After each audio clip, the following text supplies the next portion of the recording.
Hello दोस्तों, आप सभी का स्वागत है आपका अपना प्यारा सा चैनल मैथ विद सुशील बिंद में। आज इस वीडियो के माध्यम से हम लोग देखेंगे बीएससी फोर्थ सेमेस्टर का जो कि बुक स्टार्ट है डिफरेंशियल इक्वेशन। डिफरेंशियल इक्वेशन का टॉपिक आपका स्टार्ट है linear partial differential equation of first order. अब फर्स्ट ऑर्डर में हम लोग जो है कि ये अगला हम ये तो मैं क्या करूँ अगर पार्शियल डिफरेंशियल इक्वेशन, तो पार्शियल डिफरेंशियल इक्वेशन हम ऐसे करें कि वेरिएबल आपका z है, जो कि z क्या है मेरे पास, z is a function of more than one independent variable. अगर मैं मानता हूं मेरे पास एक वेरिएबल z है जो कि एक फंक्शन है जिसमें इंडिपेंडेंट वेरिएबल क्या है, एक से ज्यादा है, मोर देन वन, एक से ज्यादा है, तो उसको हम कह सकते हैं ऐसा कहें तो when z is a function of two independent variable. कैसा? टू इंडिपेंडेंट वेरिएबल का है जिसमें इंडिपेंडेंट वेरिएबल x और y है, तो उसको हम इस प्रकार से लिख सकते हैं, तो देन वी राइट क्या z is equal to f, z is equal to f of x। मतलब क्या है यहाँ पर, ये आपका जो z है वो आपका डिपेंडेंट वेरिएबल है और यह इस पे डिपेंड करता है, ये x और y क्या है, इंडिपेंडेंट वेरिएबल है। अगर ऐसा है तो इसको हम इस तरह से लिख सकते हैं। अगर इसको मैं क्या करूं, पार्शियल डिफरेंशिएट करूं, तो इसको क्या करूं, इसको इक्वेशन फर्स्ट हम करते हैं, इसको करते क्या, partially differentiating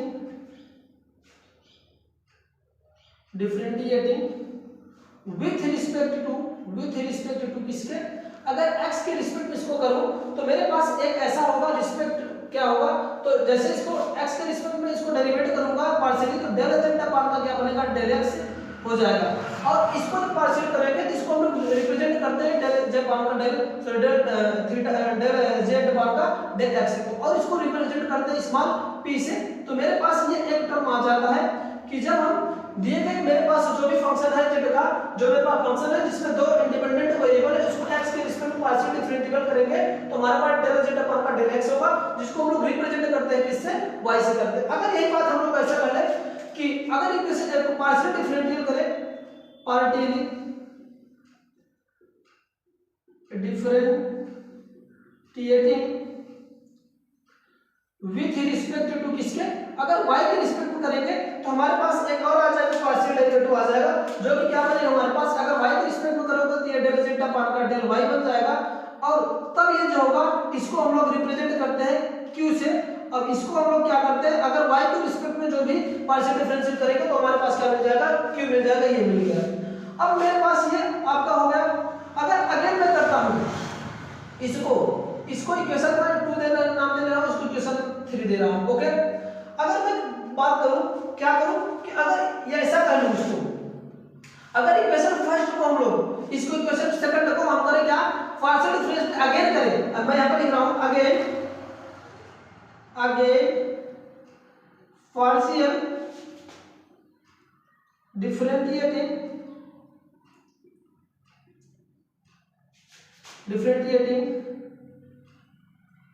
with respect to x। अगर मैं अगेन x के रिस्पेक्ट में करूंगा तो मेरे पास एक पार्शियल डेरिवेटिव और बन जाएगा, d2z अपान का dx का d2z अपान का dx होगा। अब इसको इस बार में हम लोग रिप्रेजेंट करेंगे किससे, इसको हम लोग r से रिप्रेजेंट करते हैं, स्मॉल r से। तो इसको हम लोग रिप्रेजेंटेशन कुछ चीजें का है, वही चीज मैं बता रहा हूं आप लोगों को, जो कि आप लोगों को भी इस तरह से याद करके रखना है। नेक्स्ट क्या है, अगर ये क्वेश्चन मेरे पास जो थर्ड दे रखा है, थर्ड वाले को हम लोग क्या करते हैं, रिप्रेजेंट करते हैं, इसको हम क्या करेंगे कि इसको पार्शियल डिफरेंशिएट करते हैं अगेन y के रिस्पेक्ट में। तो यहां पर हम यहां पर लिख रहा हूं again partially differentiating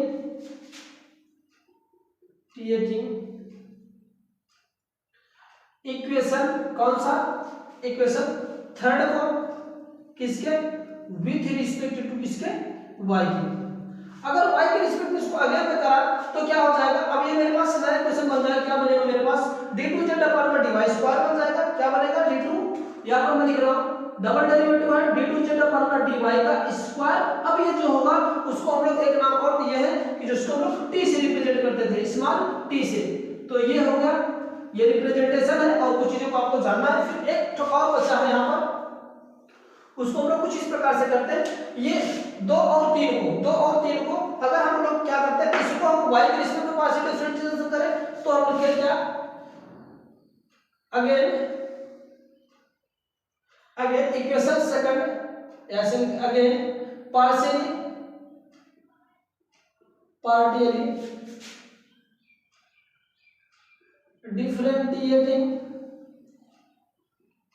differentiating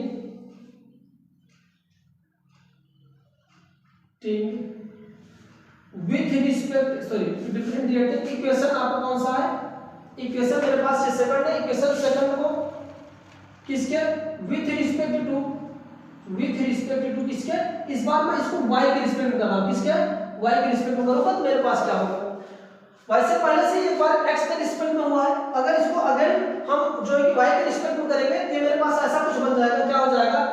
del 2z अपान का del x into del y बन जाएगा, क्या बनेगा, del 2x बनेगा और del 2y बनेगा, और इसको हम लोग रिप्रेजेंटेशन किससे करते हैं, स्मॉल s से, किससे करते हैं, इसको स्मॉल s से करते हैं, ये होगा, या ये दो तरीका है इसमें, या तो इसको हम लोग x के रिस्पेक्ट y के रिस्पेक्ट में पार्शियल डिफरेंशिएट करें, या इसको x के रिस्पेक्ट में, दोनों तरीका सही है, तो हम लोग दूसरा भी निकाल लेते हैं, and again partially differentiating equation, आपको कौन सा है, थर्ड है, equation third with respect to किसके, इस बार x के रिस्पेक्ट में करना है, तो मेरे पास क्या आ जाएगा, जैसे x के रिस्पेक्ट में करेंगे तो कुछ फॉर्म ये ऐसा ले लेगा, क्या बनेगा हमारे पास, d2z अपान का dy है इनटू dx होगा, दैट इज इक्वल टू, इसको भी क्या रिप्रेजेंट कर सकते हैं हम लोग स्मॉल s से, ये तो दोनों बात देखी है कि ये कुछ छोटे छोटे नोटेशन है जो कि आप लोग को जानना है, होता क्या, फिर से मैं ओवरऑल यहाँ पर लिख दे रहा हूँ, इन सभी सिंबल्स को लिख दे रहा हूँ, आप लोगों को जिसके लर्न करने में आसान हो जाए, जैसे पहला है dz अपान का dx को हम लोग रिप्रेजेंट करते हैं p से, ओके, इसके बाद dz अपान का dy को हम लोग रिप्रेजेंट करते हैं स्मॉल q से, ठीक ना, इसके बाद d2z अपान का dx स्क्वायर को हम लोग रिप्रेजेंट करते हैं किससे, आपका r से, और यहां पर इसके बाद दूसरा टर्म आगे नेक्स्ट जो बनेगा ये आपका d2z अपान का dx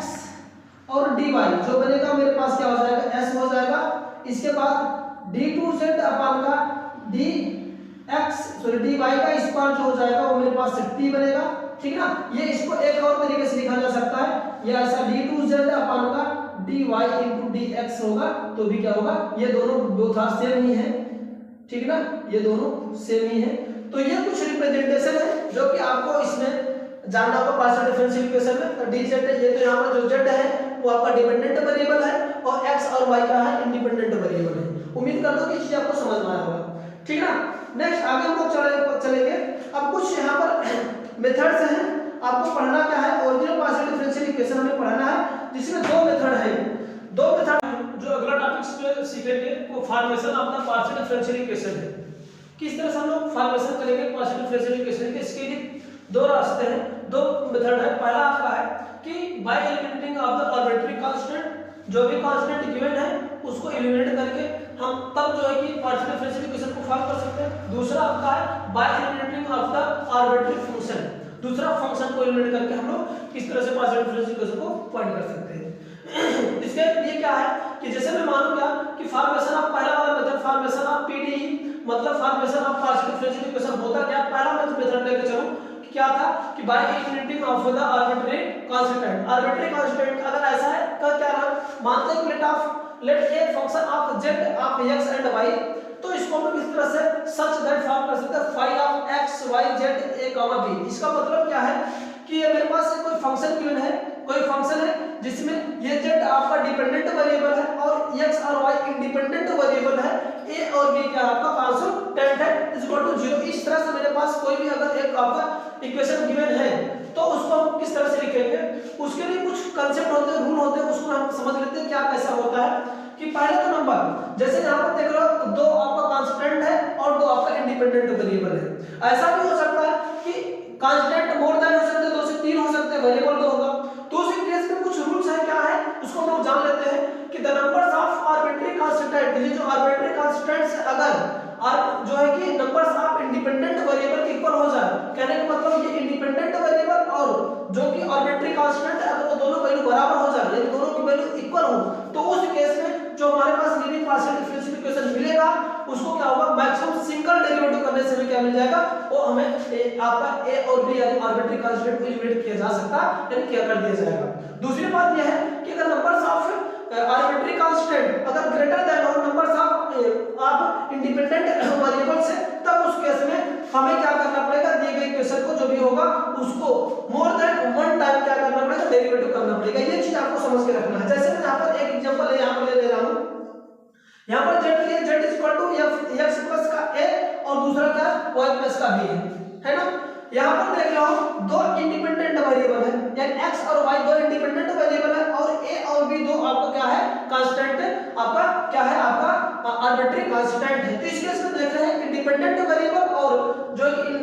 डिपेंडेंट वेरिएबल और आर्बिट्री कांस्टेंट की वो दोनों वैल्यू बराबर है। तो उस केस में मैं थोड़ा सा लिख दे रहा हूँ, the number of arbitrary constant is equal to क्या है, आपका नंबर ऑफ इंडिपेंडेंट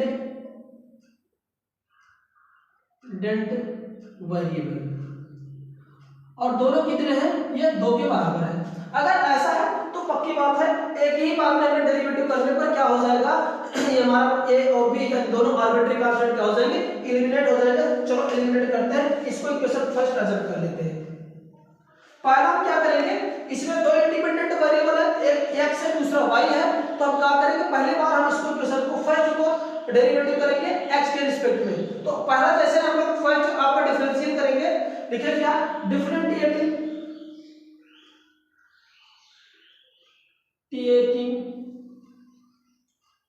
यहां पर लिख दो partially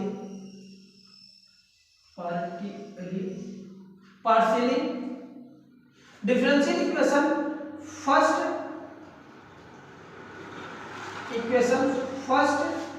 with respect to x।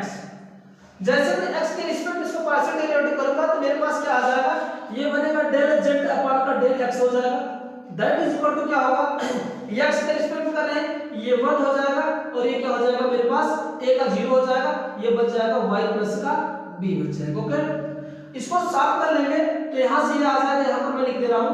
Del z upon का del x that is equal to क्या बन जाएगा, 1 का मल्टीप्लिकेशन इसमें करेंगे तो ये बन जाएगा y प्लस का b हो जाएगा। ओके, यहां से आ गया मुझे। अब ये क्या है, यहां पर हम लोग सॉल्व करते हैं। अभी मैंने जस्ट पहले वाले लेक्चर में मैंने बताया था dz अपॉन dx को हम लोग रिप्रेजेंट करते हैं किससे, p से। तो यहां पर हम लोग अगर p पुट अप करेंगे तो ये क्या मिल जाएगा, p equal to y plus का b मिल जाएगा। क्या मिल जाएगा, y प्लस का b। मुझे आर्बिट्री कांस्टेंट को एलिमिनेट करना है तो यहां से b की वैल्यू हम लोग निकाल लेते हैं, तो b इक्वल टू क्या मेरे पास मिल जाएगा, p माइनस का क्या हो जाएगा, ये y हो जाएगा। ओके, या ऐसे जाके तो पुट अप कर देते हैं x और y। चलो नेक्स्ट अब क्या है, दूसरा इसी इक्वेशन फर्स्ट को हम लोग क्या करेंगे, पार्शियल डेरिवेटिव करेंगे। क्या करेंगे, पार्शियल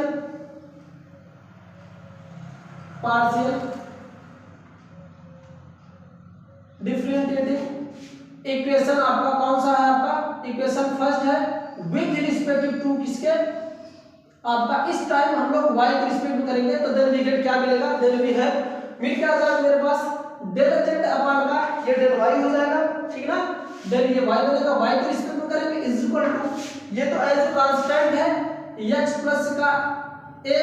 और क्या हो जाएगा, यहां y की वैल्यू 1 हो जाएगा, 1 और b क्या हो जाएगी, वैल्यू 0 हो जाएगा।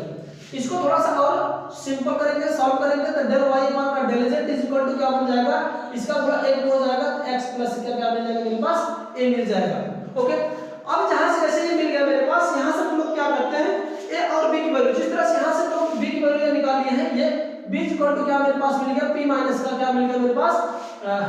b की वैल्यू क्या मिल गया, ये सॉरी b की वैल्यू ये ऐसा मिलेगा कि ये इधर जाएगा तो p माइनस क्या हो जाएगा, ये y हो जाएगा। ओके,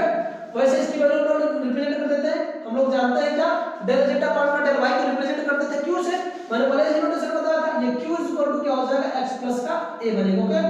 यहां से हम लोग क्या वैल्यू निकाल लेते हैं, a की वैल्यू निकाल लेते हैं, a की वैल्यू आ जाएगा q माइनस का x। उम्मीद करता हूं ये चीजें हम लोग कोई समस्या नहीं होगी, यानी a और b को दोनों आर्बिट्री जो कांस्टेंट थे दोनों की वैल्यू मैंने निकाल ली। अब इन दोनों की वैल्यू उठाकर रख दे रहे हैं इक्वेशन फर्स्ट में। ओके, चलो अब इन दोनों की वैल्यू क्या करते हैं, इक्वेशन फर्स्ट में पुट अप करते हैं। क्या लिखेंगे, पुट द वैल्यू ऑफ या putting the value putting the value of A and be in equation first. चलो जैसे फर्स्ट में रखेंगे तो हमें मिले क्या, चलो रख देते हैं फर्स्ट उठा के यहाँ पर। ये z इज इक्वल टू क्या है, z इज इक्वल टू क्या मिल गया मेरे पास x को तो x रहने दो, इसके प्लस है a की वैल्यू क्या आ गया मेरे पास, a की वैल्यू आ गया q माइनस का x आ गया, ओके ठीक है ना। फिर इनटू में रखो, फिर y का एज रहने दो, y इसके बाद प्लस है, b की वैल्यू कितना मेरे पास आ गया, b की वैल्यू p माइनस का y आ गया है, p माइनस का y, इसको सॉल्व कर लीजिए। चलो सॉल्व करो, z इज इक्वल टू ये तो x से गया और ये y से कैंसिल आउट हो जाएगा, तो यहाँ पर बच जाएगा q और इसमें बच जाएगा p, तो हम लोग सॉल्व कर लेंगे तो z इज इक्वल टू क्या आ जाएगा, pq बन जाएगा। ये मेरे पास क्या हो जाएगा, आपका ये आंसर आ जाएगा, जो कि क्या हो जाएगा, ये पार्शियल डिफरेंशियल इक्वेशन मेरे को मिलेगा। ठीक है, उम्मीद करता हूँ कि ये चीज आपको समझ में आया होगा। नेक्स्ट हम लोग क्वेश्चन लेंगे।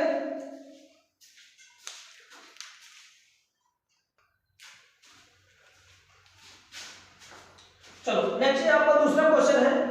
कि 2z is equal to x square upon का a स्क्वायर प्लस का y स्क्वायर अपान का b स्क्वायर, इसको मुझे क्या करना है, आपका पार्शियल डिफरेंशियल इक्वेशन को फॉर्म करना है। चलिए यहाँ पर सबसे पहले हम लोग देख लेते हैं कि क्या ये इसमें कितने इंडिपेंडेंट वेरिएबल और कितने आर्बिट्ररी कांस्टेंट हैं। तो यहाँ पर आपको ध्यान देंगे तो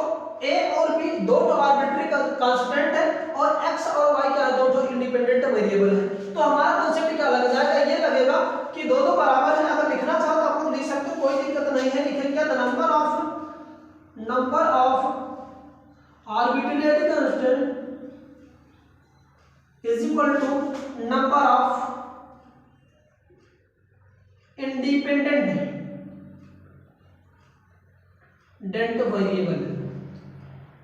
अगर ऐसे दोनों केस में अगर ये दोनों वैल्यू बराबर होती है, दोनों की वैल्यू अगर आर्बिट्ररी कांस्टेंट और आपका इंडिपेंडेंट वेरिएबल की वैल्यू बराबर होती है, इसको मैक्सिमम वन टाइम क्या करने पर, डेरिवेटिव करने पर मेरे को ये एलिमिनेट हो जाएगा कांस्टेंट। चलो हम लोग करते क्या है, यहाँ से इनको क्या करते हैं, पहले हम लोग पार्शियली डिफरेंशिएट करेंगे विद रिस्पेक्ट टू x के। यहाँ पर हम लोग लिख देते हैं कि equation partially differentiating equation first, partially differentiating equation first with respect to x। अगर x के रिस्पेक्ट में हम लोग इसको करेंगे तो यहाँ से मेरे पास आ क्या जाएगा, यहाँ से चलो इसको करेंगे क्या आ जाएगा आपका मेरे पास, ये आ जाएगा 2 इंटू डी जेड अपान का D X is equal to, इसको करेंगे तो ये आ जाएगा 2 सामने आ जाएगा और ये क्या हो जाएगा आपका x अपान का ये a स्क्वायर होगा प्लस का, और ये तो पूरा टर्म क्या बन जाएगा आपका, 0 बन जाएगा। ओके, तो ये 0 हो जाएगा। अब ये प्लस में 0 लिख ही दे रहा हूं, प्लस का 0 बन गया क्योंकि ये तो कांस्टेंट है, x के रिस्पेक्ट में है। अब यहां से क्या होगा, अगर ये लेकर 0 को लिखो या नहीं लिखो, यहां से मैं यहां पे लिख दे रहा हूं, एक बात है मैं 2 से 2 को कैंसिल कर दे रहा हूं, तो मेरे पास क्या मिल गया यहां पर, dz अपान का dx इज इक्वल टू क्या मिल गया, x अपान का क्या मिल गया मेरे पास, a स्क्वायर हो गया। क्या हो गया, a स्क्वायर हो गया। अब ध्यान दो, यहां से dz अपान का dx की वैल्यू हम लोग बताया क्या, इसको हम p मानते हैं यानी p से लिखते हैं, तो रिप्रेजेंट करेंगे इसको dz अपान को, इसको p x अपान का a स्क्वायर। यहां से हम लोग क्या करते हैं, आपका a स्क्वायर को मुझे एलिमिनेट करना है, आर्बिट्ररी कांस्टेंट a और b है, तो a और b को एलिमिनेट करना है। यहां से हम लोग क्या कर लेते हैं, a स्क्वायर की वैल्यू निकाल लेते हैं। a स्क्वायर की वैल्यू क्या आ जाएगा, x अपान का p।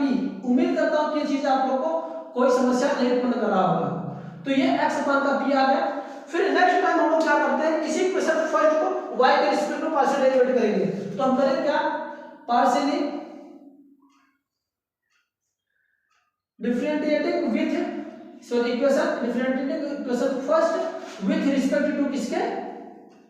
y की। जैसे y के रिस्पेक्ट में हम लोग इसको पार्शियल डिफरेंशिएट करेंगे, डेरिवेट करेंगे, तो क्या मिल जाएगा मेरे पास, ये आ जाएगा 2 dz अपान का dy इज इक्वल टू, ये तो पूरा टर्म क्या बनेगा, कांस्टेंट टर्म, तो ये 0 हो जाएगा, 0 प्लस का इसको x स्क्वायर y स्क्वायर करोगे तो आ जाएगा आपका 2y अपान का b स्क्वायर, तो कांस्टेंट है। ये तो 0 की वैल्यू पूछ रहे हैं, ये 2 से कैंसिल आउट हो जाएगा, और dz अपान का dy को हम लोग q से लिखते हैं, रिप्रेजेंट करेंगे किससे, q से, तो इसको हम लोग q इज इक्वल टू क्या होगा आपका y अपान का b स्क्वायर बन जाएगा।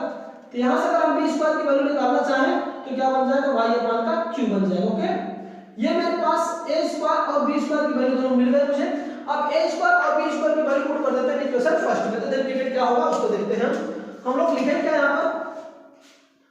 Putting the value of a square and b square in equation first. तो जैसे हम लोग लिखेंगे फर्स्ट में, तो मेरे पास क्या मिलेगा, वी हैव